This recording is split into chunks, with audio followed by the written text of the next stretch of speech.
So please state your name. Edward Cole. And how were you involved in the Korean War? I was 14 years old. When you started to get involved in the Korean War, and what happened after that?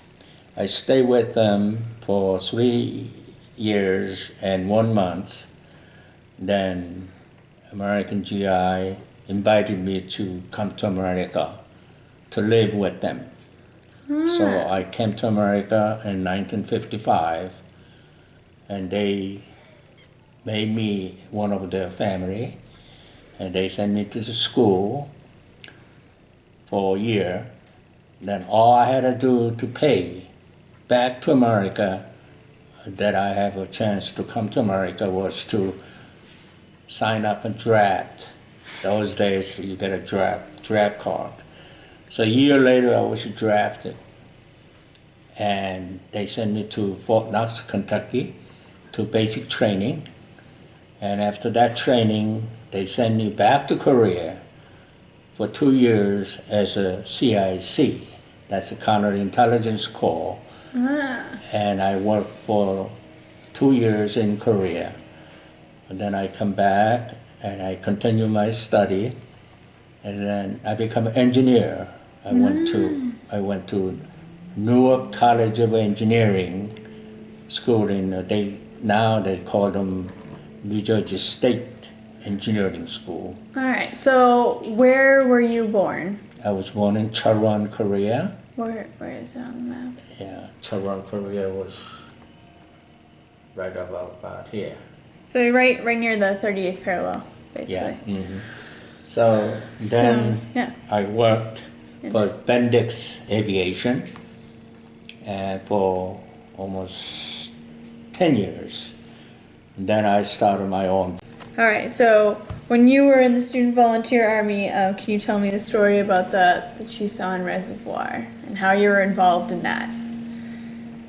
How I involved in when? Before the war, when you were in Korea, before you came to the United States. Yeah. And the Choosin Reservoir and the Chinese. Can you tell me that story, please? Yeah, I was like a volunteer school army and helping Americans intelligence. Yeah. That's what I did during the war. Okay. So can you tell me some stories about that? Well, the first chance that I had was to helping Incheon landing. Incheon landing was very difficult, and nobody believed that it could be done. So General MacArthur sent Eugene Clark, one of a CIA lieutenant, Navy lieutenant, to South Korea about 15 days before the actual invasion.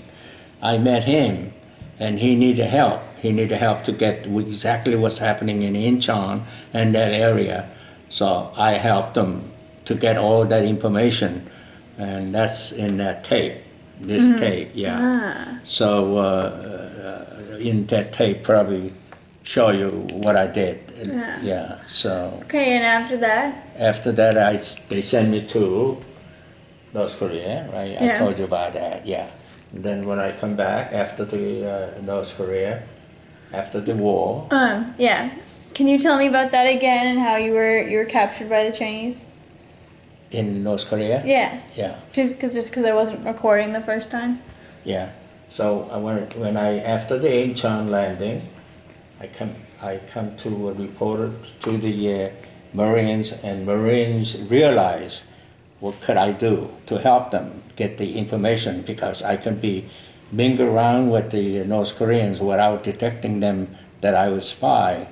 So I could get a lot of information. Then I get that information out. So they decided to send me all the way up to North Korea to get exactly what's happening in North Korea. They thought maybe the North Korean armies are getting ready for another invasion. So, but there wasn't North Koreans were there. That's what I found out. The Chinese were there. So that's the first time that the American knew the Chinese were in this area, north. So that's the story that I told you. That yeah. So no one else knew there were Chinese there, not even MacArthur? No, not even MacArthur knew that the Chinese were involved.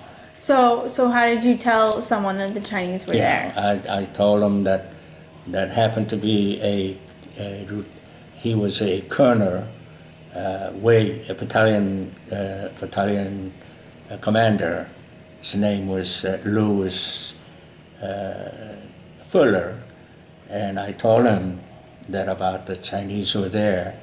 So he wants to know how many Chinese are there. So I keep telling them, many, sir. And he got upset for two reasons.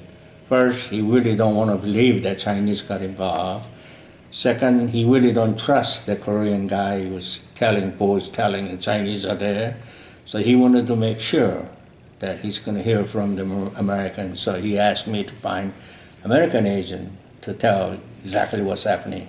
So I found it, a young lieutenant, and I told him, get on the phone and tell Chesty what, you know.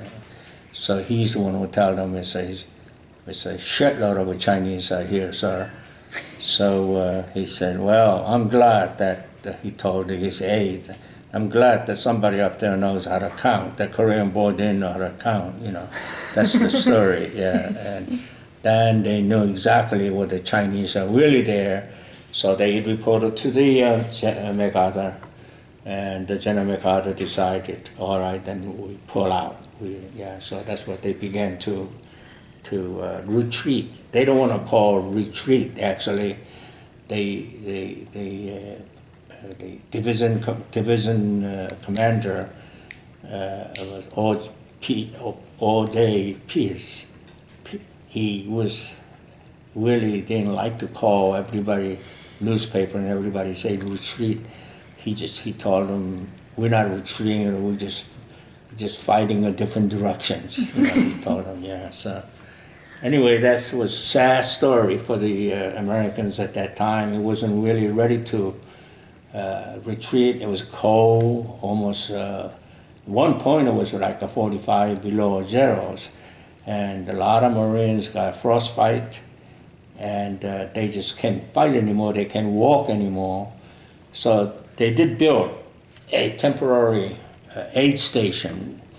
And first, General O.P. Smith asked MacArthur to build the runway so that they can fly out of those really hurt.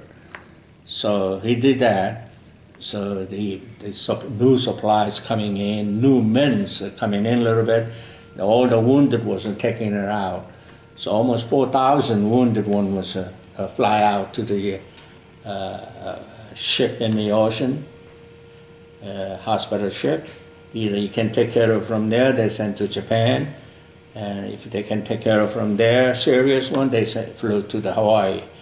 So that's how they did. And so out of 12,000 Marines, almost 4,000 of them got killed. Yeah, so it was a lot of people wrote about it, a lot of exactly what's happening at that time. But I came down here, but I couldn't make that ship to come to Busan. Yeah. So I had to walk. Yeah, that's the story. You had to walk. Yeah. Yeah. So when you finally got down to South Korea, when you got home, what happened? Well, then of course, I stayed with the Marines, and they take care of me for my health and everything for months or so. Then they send me back to front line again, and so Marines stay in this area. Right at the parallel. Yeah, and until the war ended. Yeah. So. Or the ceasefire. Yeah. Yeah, ceasefire. Yeah. All right. So when you were in when you were during the war, like the main part of the war, did you? You were telling me earlier about how you had some experience with the UN troops besides Americans. About the Turkish and stuff. Yeah. UN troops? Yeah. Yeah, I saw them. I saw that, as I told you, I told them Turkish people. Yeah. I saw the British Army. I saw the Filipinos, but there weren't really that many. Yeah. Actually. And they helped from the United States the material and weapons and everything. We helped them. They didn't bring their own. And so we American government helped. Yeah. Yeah. And what did the Turkish do? You told me an interesting story about ears. Yeah, Turkish people, they love to hand-to-hand combat. The reason for that is because they kill somebody and they cut their ears off and they string up in their neck and like a necklace. Of ears. So that when they go home and they know exactly how many they kill enemies. So I guess they get rewarded for that. So because of doing that, they had to do a lot of hand-to-hand combat. That is the reason why a lot of Turkish army was killed in Korea. Ah, all right. Okay? So when you came back from Korea and you were working for counterintelligence, what kind of stuff did you do? Well, when I come back from Korea, Or come back I went to Korea. I went to United States Army, Your then army. become a CIC. So your army. Yeah. Then when I honorably discharged, then I finished my school, and then I went to become a CIC. Yeah. So when you were in the army, you came back to Korea, and did you notice a lot of things had changed from when you left to 1956 or 57? No, it wasn't much of a change, but I was surprised that how little American people know about the Korean War. That was my biggest surprise. And almost 54,000 got sacrificed for the Korea for 3 years and 1 month. 103,000 got wounded, and 8,000 is missing in action, still not come home yet. But so little they know about that Korean War. That was the biggest surprise that I ever had. Yeah. So when you were in the army and you'd come back in 1956 to 1958, where were you stationed in Korea? I stationed 8th Army headquarters as a CIC. In Seoul? Yeah, in Seoul. Then I went to Panmunjom area, and they created actually, with my job, they created civilian affairs, I guess. So between American soldiers and Korean people have a problem, they send me there to solve that. That was my other job. So I helped them, Korean villages, a lot. They need a new road at that time. Then I asked my tank commanders, they have bulldozers. So bulldozers, about 6 of them go out in one weekend, make a road that would take us 3 years for Korean people to do. And and they want to build a new school, then we go out there and make a ground for them. So they really like that. I really like that job. Yeah, that was a very good one. Making people happy, basically. Yeah, that's right. So for 2 years you helped the U.S. Did you ever work with like North Korean relations? No. No. Just being in South Korea and working with the people in Korea. Yeah. All right, sounds good.